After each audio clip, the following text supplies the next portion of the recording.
Coucou les amis, je suis ravie de vous retrouver aujourd'hui, lundi. Vous le savez si vous suivez la chaîne Popote et Potager, le lundi, ici, c'est Veggie. Tous les lundis, on cuisine végétarien. Alors aujourd'hui, c'est pas une recette végétarienne très originale qu'on va réaliser puisqu'on va faire une quiche au fromage.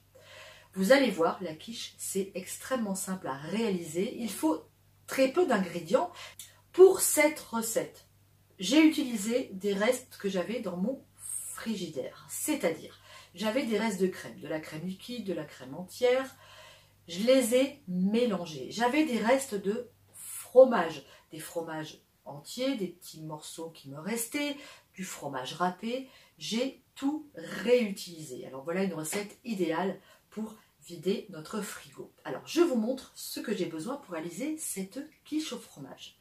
Il va vous falloir tout d'abord réaliser une pâte brisée. Alors là je l'ai faite en avance, mais la recette est sur la chaîne. Je vous mets la vidéo de la pâte brisée à la fin de cette vidéo-ci.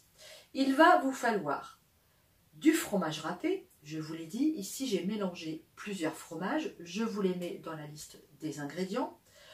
Il va nous falloir du sel et du poivre, bien entendu. Et on va réaliser ce qu'on appelle en cuisine une migaine. C'est-à-dire, c'est la base de la quiche, c'est un mélange de crème et d'œuf. Tout simplement, qu'on appelle aussi appareil. On va mélanger nos œufs qu'on a cassés au préalable dans un bol. Alors, je ne le fais pas toujours, parce que je suis pressée, parfois j'oublie. Mais c'est toujours préférable, surtout si vous avez des œufs fermiers, de les casser d'abord dans un bol. Parce que parfois, il arrive qu'on ait des surprises avec des œufs qui ne sont pas que constitués de jaune et de blanc. Mais moi, ça m'est arrivé une fois, j'avais carrément un début d'embryon dans un œuf. Et je vous assure que quand vous mettez ça dans votre pâte sans l'avoir vu avant, c'est absolument dégoûtant. Donc, toujours préférable de casser ses œufs dans un autre récipient que celui dans lequel on va mélanger. Allez, on y va. On mélange bien. Ensuite, on va saler. Pas trop, parce que le fromage est déjà salé, mais un tout petit peu de sel. C'est fait. On va poivrer. Alors moi, je vais rester très basique avec cette recette. Je ne vais rien ajouter d'autre, mais rien ne vous empêche d'ajouter des épices, si vous le souhaitez, des graines. Enfin, faites-vous plaisir. Hein. Moi, je reste très classique sur ce coup-là. Je vais remettre un petit peu de poivre. Et maintenant, j'ajoute mon fromage, tout simplement, à ma préparation. Et je mélange.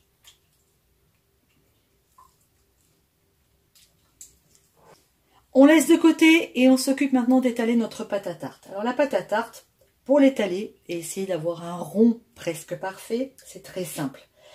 Vous allez commencer par étaler une première fois. Vous allez tourner d'un quart et vous recommencez. Mettez 2-3 coups de rouleau et vous retournez d'un quart. Voilà. Et en faisant comme ça, petit à petit, normalement, vous arrivez à obtenir une pâte. Vous voyez? Là, elle est ovale, mais elle va s'arrondir. Et puis surtout, d'une épaisseur à peu près identique sur toute la surface. Une fois ma pâte étalée, je vais la mettre dans mon moule. Alors ici, moi j'ai un moule qui fait 28 cm de diamètre.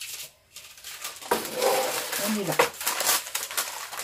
Alors, on ne s'inquiète pas, même si on n'a pas tout à fait bien réalisé notre rond, on peut toujours rafistoler les bords. C'est l'avantage quand on a une pâte maison. Voilà, on va tout simplement, je vais vous montrer, là où on a un tout petit peu plus de pâte, par exemple ici, voilà, je vais en reprendre et je vais venir la coller à cet endroit-là où j'en ai un tout petit peu moins. Hop, je rappuie comme ça, tout simplement, et je remets un petit peu de pâte là où il en manque. Voilà. Ensuite, on coupe le papier qui dépasse.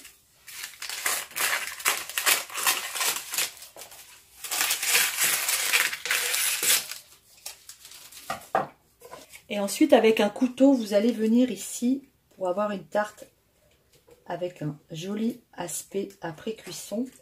Voilà, vous poussez un peu sur la pâte pour que vos bords soient tous de la même hauteur. Une fois que c'est fait, on prend une fourchette et là, on vient faire comme ça des petits dessins avec notre fourchette.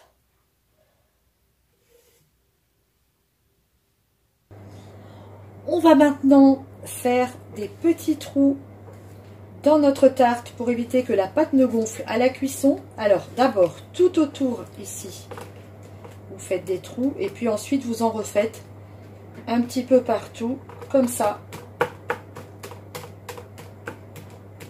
Voilà ce que ça donne avant d'avoir mis l'appareil dedans. Allez, il est temps de verser notre appareil. On va bien répartir le fromage partout. Une fois que c'est fait, je vais venir disposer du gruyère râpé par-dessus. Mon four, lui, préchauffe à 210 degrés et on va enfourner. Je vais baisser mon four à 180 et on va laisser cuire environ, je pense, 35 minutes, 40 minutes à peu près. Alors, on est à 30 minutes de cuisson. Vous voyez, il y a un aspect un peu soufflé, hein, mais vous inquiétez pas, quand on va la sortir du four, ça va retomber. Alors là, moi, il me reste encore, je pense, une petite dizaine de minutes. Je vois que... Ah, c'est pas mal, hein. C'est pas mal. Ouais, encore 10 minutes, je pense. Voilà notre quiche à la sortie du four. Alors, vous avez vu, elle est très gonflée, hein, c'est normal. Les œufs, la crème, le fromage, on est presque sur un soufflé. Alors, elle va tout doucement dégonfler. On va la laisser tiédir et après on pourra la déguster. C'est magnifique! Je viens de la couper, elle est superbe. Regardez ce que ça donne. Alors ça se mange avec une salade, du potager. C'est un régal. Ou quelques crudités aussi. Allez, on se la goûte.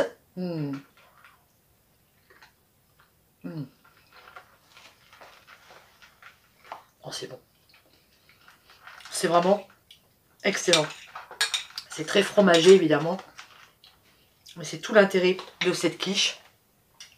Les amis, c'est une recette toute simple, presque un élémentaire de la cuisine, un classique. J'espère que vous referez cette recette.